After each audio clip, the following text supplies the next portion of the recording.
So the Kabbalah. So big subject here. And as an entry point, let me begin with Frances Yates, very respected, associated with Oxford University. And she refers to this Hermetic tradition. She doesn't really separate Hermeticism from Kabbalah, or she calls it Hermetic Kabbalah, because it was so influential in essentially the creation. It's the underpinning, again, connected to the oligarchical structure that created the Renaissance in the 14th, 15th century in the city-states of Italy, in particular Florence, and again in the Enlightenment, as we see that transition from Hermetic alchemy kind of repackaging itself as Western empirical science. It's a grand repackaging. Essentially, the underlying project that we described here with the Hermetic tenets are still in place then in Western science. It's a morphing of ancient Hermetic alchemy, Hermetic Kabbalistic alchemy, with the same agendas, yet, of course, part of this is it's occulted, it's esoteric. So Frances Yates, her go-to person is Gershom Scholem, who she feels, and I'll introduce him and work with him a number of times, hoping that I get the opportunity to here. But she feels like both the Kabbalah and Scholem's investigation and decades of analysis into the Kabbalah it's an unfortunate that it's not really a central, integral piece of Western study at our universities. But then again, it's esoteric. It's occulted. It's not supposed to be. That's why Dr. Deep State is going over this, so we can understand a bit about what's going on in the world today.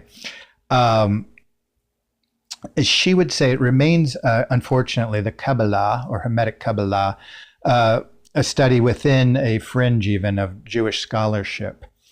I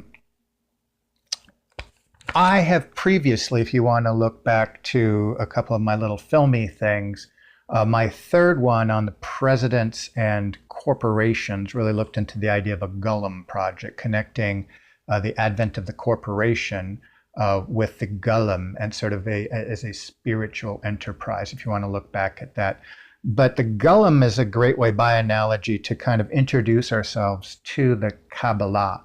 We'll sort of sidestep right now the tree of life and the practical application of the Kabbalah.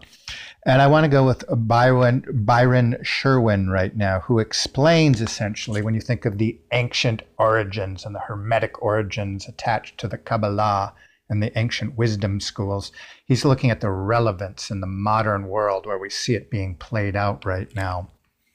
And I want to quote from him.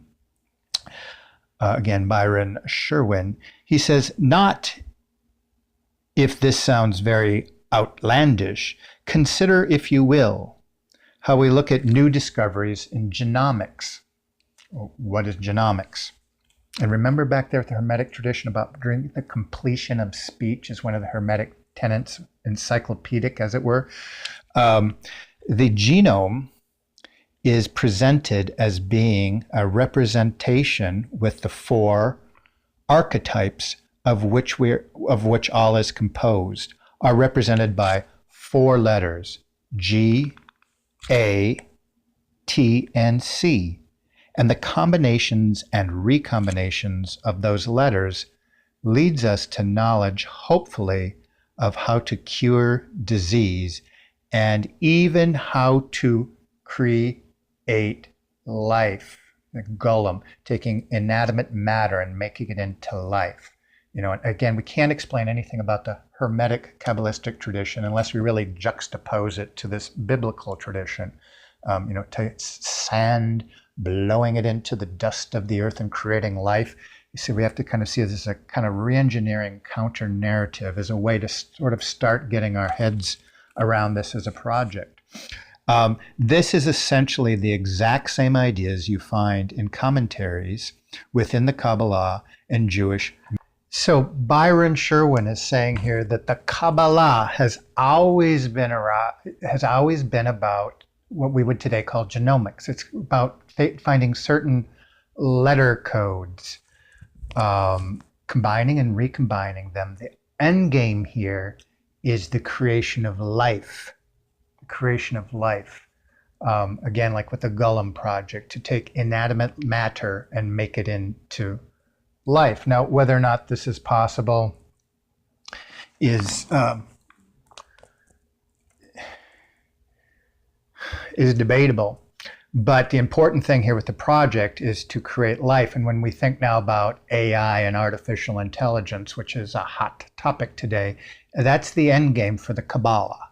That's the end game for Hermeticism. That's the end game for Rosicrucianism. That's the end game for Freemasonry.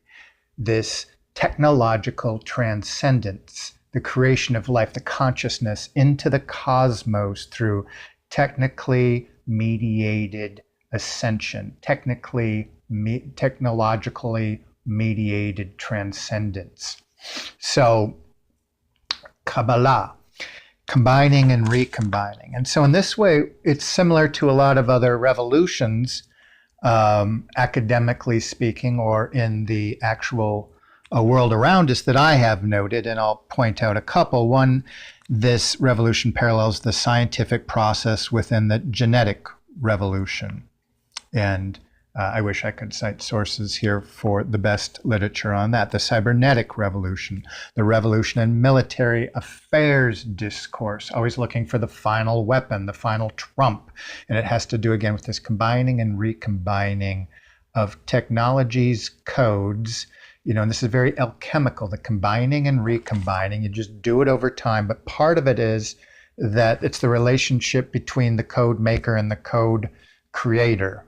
That it's about this conscious process that involves both the individual, but the individual really cannot be separated from the one, as it were. In this light, all seek to create the golem in this sense. The golem is this final singularity, let's put it that way for now. Lily Kay explains. Lily Kay, powerful speaker. She's got 2 books in particular. This one is Who Wrote the Book of Life, published by Stanford University Press in 2000. Fabulous, powerful book. And she wrote before that. Let's just draw upon her words here for a moment. The genetic information signified an emergence of a form of biopolitics, and I will develop biopolitics and connect it to all that we've discussed so far. But she drops that word one time in her text, Who Wrote the Book of Life.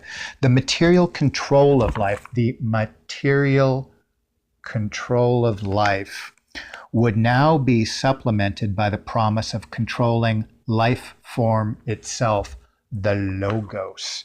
Again, this project ends where the biblical narrative ends. It's a re-engineering, a reverse engineering, because, John 1:1, in the beginning was the logos. And this project ends with the logos. So we can say it's re-engineering the fall, as it were. And controlling the form, it's logos, it's information, the DNA sequency, or the word. So what she noticed, especially her time at Stanford and so forth, through the Rockefeller institutions, all the money was going for these combining and recombining these codes, ultimately aiming for this creation of life, this sort of artificial life form. Again, reverse engineering. However, DNA is not a natural language.